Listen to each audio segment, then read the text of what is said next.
Okay, welcome to the program. We'll begin today's show with some breaking news, as reported by Elliotte Friedman about 30 seconds ago. As it was happening, it appears that Kyle Dubas will not return as the general manager of the Toronto Maple Leafs. We will get to last night's Game 1 between the Carolina Hurricanes and the Florida Panthers, but this bit of news is huge. Elliotte Friedman from 32 Thoughts and Hockey Night in Canada joins me now. Frage, what can you tell us? The very latest, Dubas out as GM in Toronto. Yeah, this is still developing, Jeff.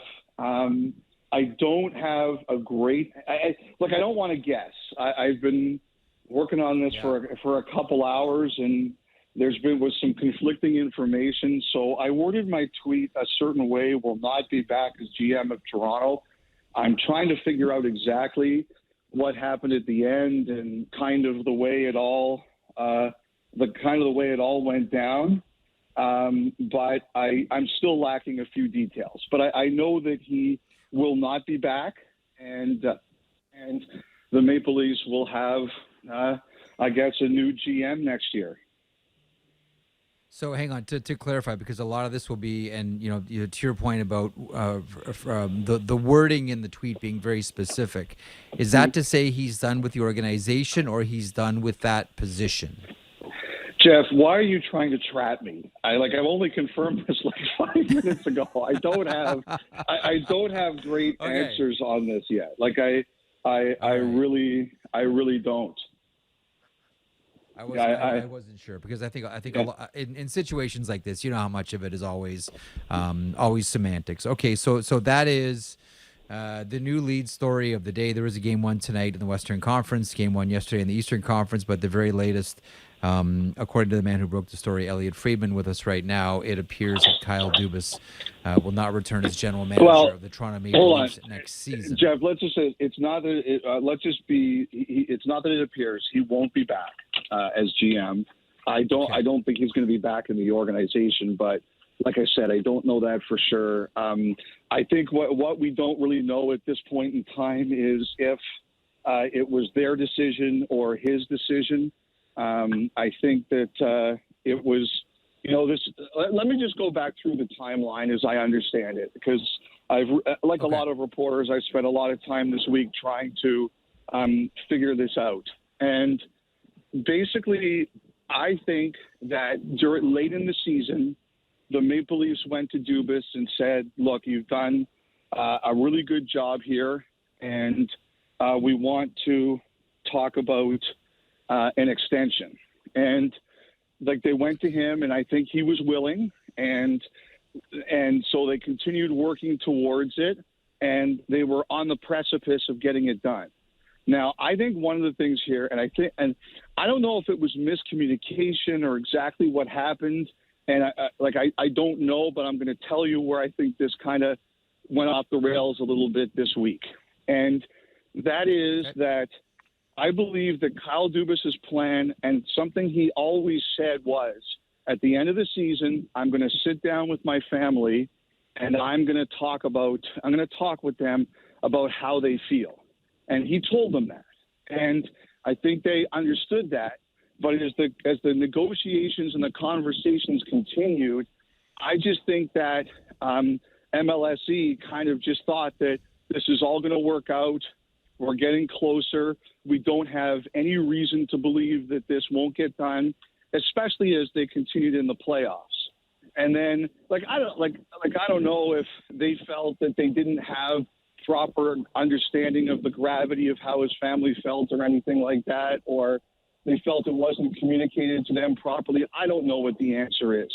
But I believe that Dubas had always said, this is going to be pending a conversation with my family when the season's over. And so they got knocked out on Friday. He had the conversation with his family. We all now know publicly what happened. And I think the Maple Leafs were surprised in the sense that their kind of position was, if we're going to work this far on it, then we assumed everything was okay. And I don't know if the right words, they didn't like they found out that late, or they were surprised they found out that late. Whatever the case was, they found out late. And Dubas was in all week. He did the exit interviews. I think he was there.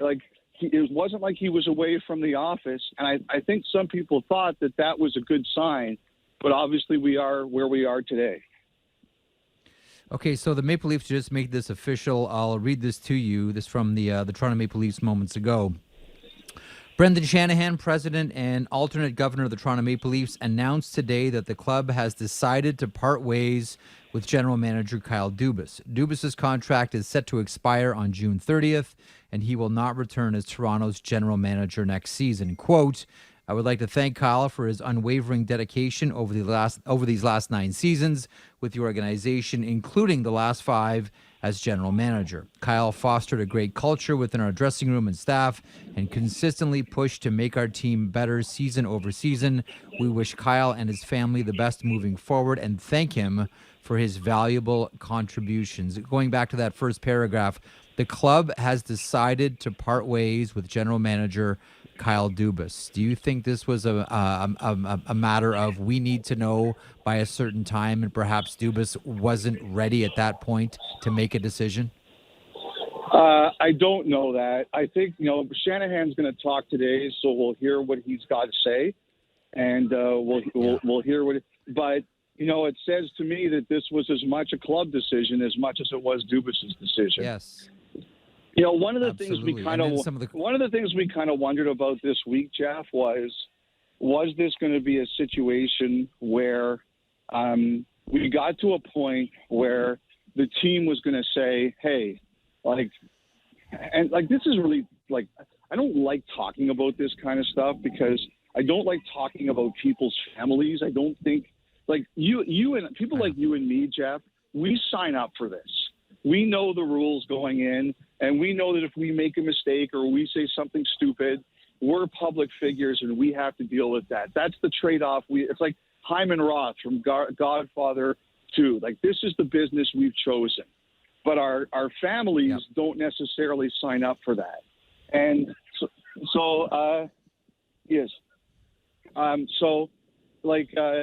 that's kind of what happens here is that I think MLSE kind of looked at it and said, hey, if you can't be all in, we need someone who's